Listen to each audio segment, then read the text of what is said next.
जहां राग और द्वेष बैठा है वहां समता तीन काल में नहीं आती, और जहां समता नहीं आती वहां समाधि भी नहीं होती है। इसीलिए समाधि की प्राप्ति करनी है तो पहले क्या प्राप्त करना है? समता। और समता से पहले संयम, समता से पहले संयम, संयम से पहले कसायों की मंदता। और वो कब होती है? जब आती है हमारे अंदर विनम्रता, तब होती कसायों की मंदता। तो इसीलिए हमें ये सब समझना है कि एक परिणाम से कितने परिणाम बदल गए। मात्र एक परिणाम किया हमने सम्यक ढंग से, सम्यक पेड़म में जिन पाद युगम युगाद। अभी आप लोगों ने पढ़ा, द्रव्य पूर्वक पढ़ा। जब यहां पर सम्यक पेड़म बोला गया, किसी ने सोच जगा के नमस्कार किया? नहीं किया। ये द्रव्य पूर्वक, उसमें भाव गए ही नहीं हमारे। जब भाव जाएंगे तो समझना कि आपने जो बोला है वो किया है। आपने बोला सम्यक पेड़म में, तो सम्यक ढंग से प्रणाम वहां हो जाना चाहिए जब आपने बोला तो। और आपने बोला सम्यक पेड़म और किया नहीं, तो भावपूर्वक रहा क्या? नहीं रहा। तो उसका फल भी आधा ही मिलता है, तो क्रिया आधी हुई है। दोनों ही चीज चाहिए, द्रव्यलिंग भी और भावलिंग भी, तब मुक्ति होती है। बिना द्रव्यलिंग के मुक्ति नहीं होती और बिना भावलिंग की भी मुक्ति नहीं होती। दोनों ही चाहिए, निश्चय भी और व्यवहार भी। अकेले व्यवहार से कुछ नहीं होगा। तुम व्यवहार में पढ़ते तो रहते हो, लेकिन निश्चय क्या है, पढ़ने का लक्ष्य क्या है, वो जब तक नहीं होगा तब तक उसके फल की प्राप्ति भी, उस लक्ष्य की प्राप्ति भी नहीं होती है। इसीलिए हमें अपने जीवन में दोनों प्रकार से इसको समझना है, भावपूर्वक और द्रव्य पूर्वक। तो द्रव्य पूर्वक, द्रव्य शुद्धि, शब्दों की शुद्धि करते हुए हम पढ़ रहे हैं, ये द्रव्य पूर्वक है। और इसके अर्थ को, भावार्थ को समझते हुए जब हम इसको पढ़ेंगे तो भावपूर्वक हो जाएगा। तब इसको पढ़ने पर जो अद्भुत अतिशय प्रकट होगा, आप सोच नहीं सकते। ये भक्तांवर क्या क्या आपके जीवन में दिला सकता है यदि भावपूर्वक इसको हम समझते हुए जिनेन्द्र भगवान की भक्ति में तल्लीन होकर पढ़ते हैं। तो भक्ति मुक्ति दातार हुआ करती है। तो इसीलिए हमें अपने जीवन में कैसे पढ़ना है? इसे भावपूर्वक पढ़ना है। तो जब भी आप पढ़ें सम्यक प्रणम में, तो क्या हो जाना चाहिए?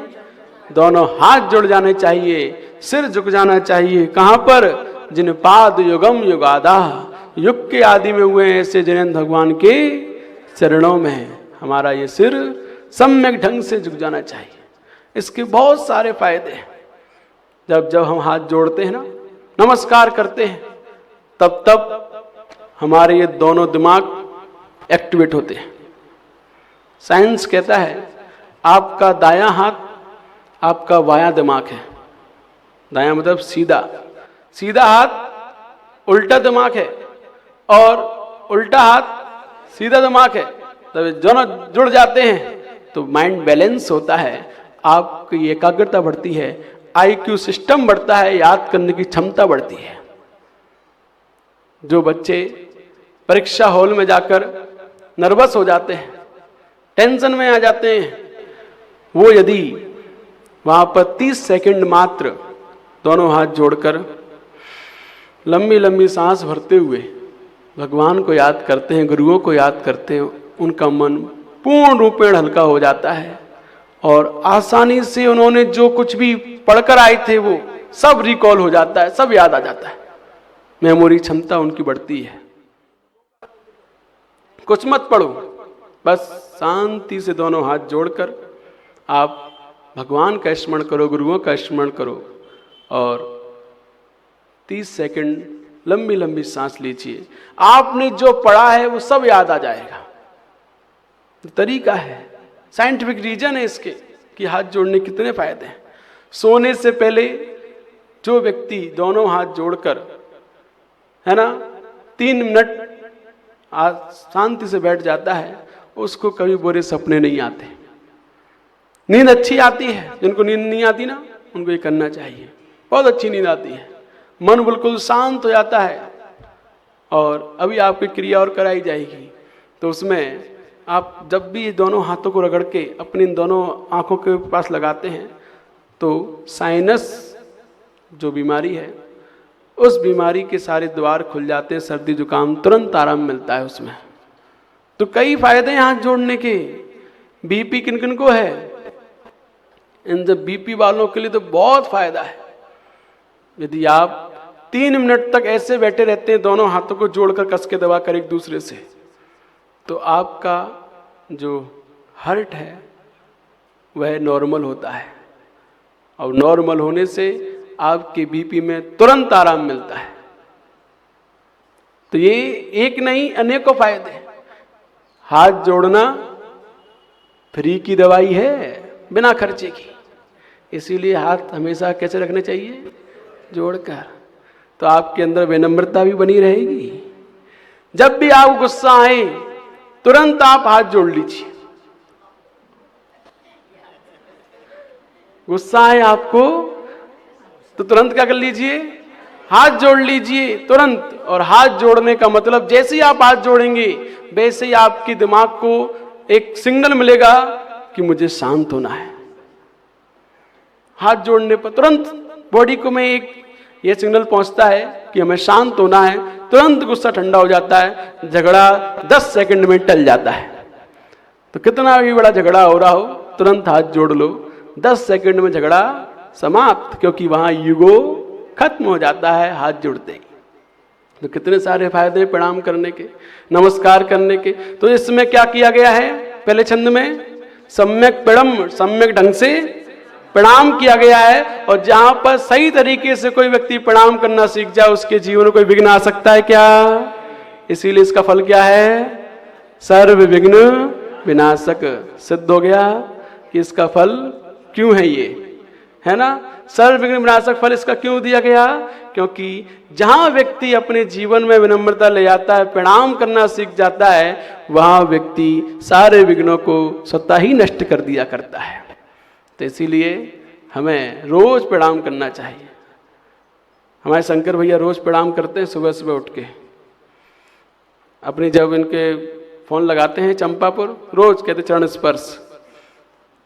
तो रोज तो क्या होता है उससे? भले ये दूर हैं लेकिन प्रेम बना रहता है आपस में, और गृहस्थी बिना झगड़े के निपटती रहती है। तो इसीलिए सबको अपने जीवन में ऐसे ही रोज चरण स्पर्श करते रहो, एक दूसरे के प्रणाम करते रहो। चरण स्पर्श ना कर पाओ तो कोई बात नहीं है, प्रणाम तो करते ही रहना चाहिए, जिससे कि हमारे जीवन में सारे विघ्न नाश होते रहे, कोई विघ्न बाधा हमारे जीवन में ना आए।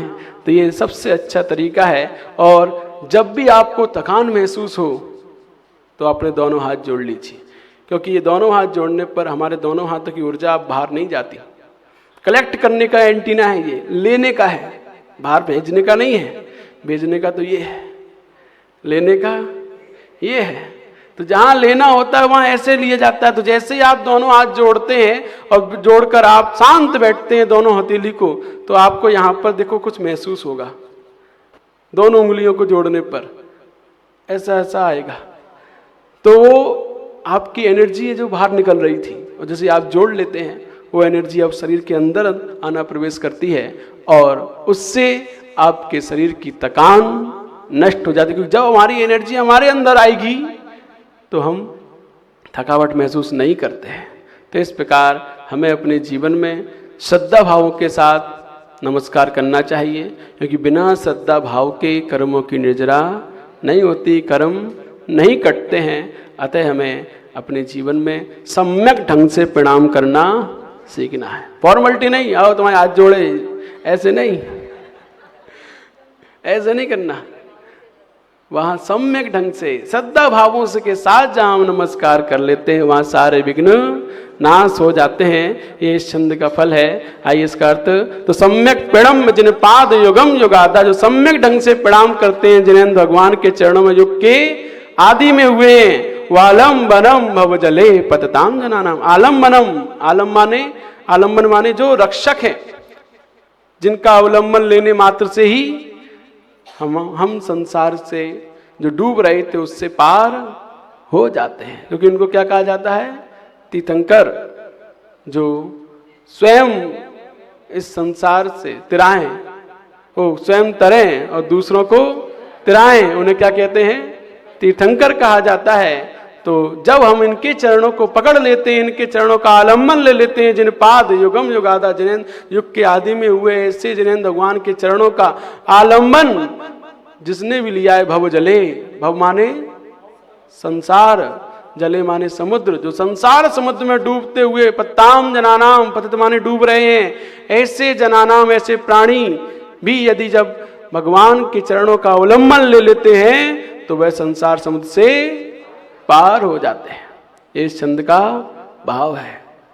तो जब हम जिस प्रकार वो नम्रीभूत देव भी भगवान के चरणों में नमस्कार करते हैं तो उनके मुकुटों की मणियां भी कांतिमान हो जाती हैं, और उनके चरणों का आश्रय ले लेता है जो व्यक्ति, वो भी संसार से पार हो जाता है। डूबता हुआ प्राणी संसार से पार हो जाते हैं। ऐसे भगवान के दो चरण कमल हैं, इनकी शरण हमें प्राप्त करनी है तो हमारे जीवन में कोई विघ्न नहीं रहता है।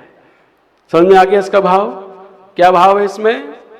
हमें सम्यक ढंग से यहाँ प्रणाम करना है और उन चरणों का आलम्बन लेना है जिन चरणों में देवता हमेशा झुके रहते हैं और जिनका आलम्बन लेने से डूबते हुए प्राणी भी संसार से पार हो जाते हैं। ऐसे चरणों में सम्यक ढंग से प्रणाम करके मैं उनकी शरण को प्राप्त होता हूँ। ये भाव जब हमारे जीवन में आता है तो हमारे जीवन से सारे के सारे विघ्न अपने आप समाप्त हो जाते हैं। जैसे कि याद आता है एक उदाहरण कि जब भीष्म पितामह महाभारत हुई थी, महाभारत के समय जब भीष्म पितामह को गुस्सा आया, क्रोध आया, तो उन्होंने कहा कि अगले दिन सुबह युद्ध में किसी को नहीं छोड़ूंगा, किसी पांडव को, सबको नाश कर दूंगा। अब श्री कृष्ण घबराए कि भीष्म पितामह से कौन जीत सकता है। तब उन्होंने क्या किया, उन्होंने जाकर द्रौपदी से कहा कि जाओ भीष्म पितामह, पितामह माने दादाजी कहा जाता है, पितामह है ना, परदादा या दादा, तो पितामह, वो भीष्म पितामह के पास उन्होंने कहा द्रौपदी से जाओ और जाओ उनके चरण छुओ और चरण ले छूकर आशीर्वाद प्राप्त करो। तो वो द्रौपदी जाती है और वो चरण छूती है और वो भीष्म पितामह कहते हैं सौभाग्यवती भवा, है ना, क्या बोलते हैं, सौभाग्यवती भवा। तो जब वो द्रौपदी कहती कि आपने मुझे आशीर्वाद दिया है सौभाग्यवती भव का, तो कल आप पांडवों को नहीं मार सकते, कल आप अर्जुन को नहीं मार सकते, क्योंकि आपने जो आशीर्वाद दिया है वो आपको पूरा तो करना ही पड़ेगा। तो एक प्रणाम से सारे विघ्न दूर हो जाते हैं। ये बात आपको समझानी थी। तो हमें अपने जीवन में निरंतर प्रणाम करते रहना चाहिए, वहाँ बहुत सारे सुख हमारे जीवन में आते हैं, विघ्न दूर होते हैं। आइए इसको हम याद कर लेते हैं, याद करके ही भेजा जाएगा आपको यहाँ से जो हमने अभी पढ़ाया है, इसको याद करते हैं। दोनों हाथ इस ज्ञान मुद्रा में घुटने पर रखे बैठ जाइए, रीढ़ की हड्डी सीधी, दोनों आंखें बंद, एक दूसरे टच नहीं होना, थोड़ा दूर दूर बैठना है ना। और जब हमारा बोलना बंद हो जाए उसके बाद आप लोग जोर से ओम बोलेंगे।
दोनों आंखें बंद, ध्यान आज्ञा चक्र पर, दोनों भुवों के बीच। हे भगवान, अभी आपको 1 मिनट तक सुनना है, उसके बाद हम बोले रिपीट, तब आपको बोलना है। अभी सुनना है ध्यान से। हे भगवान, जिनके चरणों की आभा ने, हे भगवान, जिनके चरणों की आभा ने विनम्र देवों के मुक्तों की मड़ियों को, हे भगवान, जिनके चरणों की आभा ने विनम्र देवों के मुक्तों की मड़ियों को कांतिमान कर पापांधकार मिटा दिया है।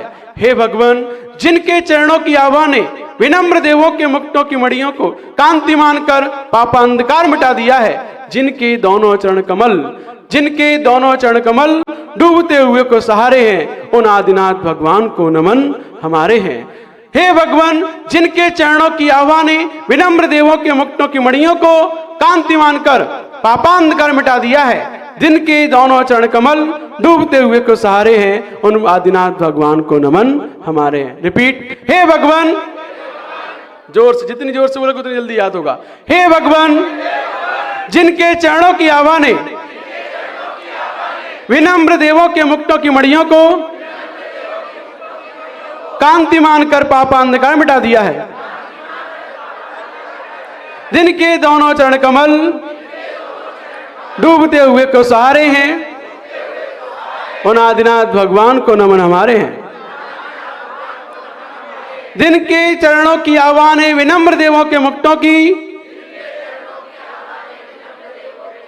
मड़ियों को कांतिमान कर पापांधकार मिटा दिया है, जिनके दोनों चरण कमल डूबते हुए को सहारे हैं, उन आदिनाथ भगवान को नमन हमारे हैं। जोर से, जिनके चरणों की आभा ने विनम्र देवों की मड़ियों को कांतिमान कर दिया, पापांधकार मिटा दिया, जिनके दोनों चरण कमल डूबते हुए को सहारे हैं, उन आदिनाथ भगवान को नमन हमारे हैं।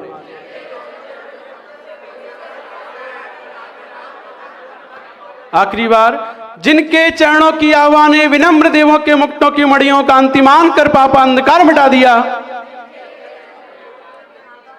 जिनके चरणों की आभा ने विनम्र देवों के मुक्तों को कांतिमान कर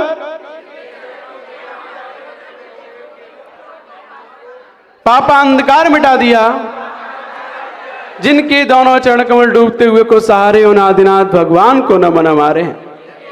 अब जैसा फीट कराया था वैसा फीट हो गया, दिमाग के अंदर गया, ड्रिल हो गया, है ना। तो इसी प्रकार हमें रोज यहाँ पर यह भक्तामृत का भावार्थ याद करके जाना है और यहाँ सुना के जाना है।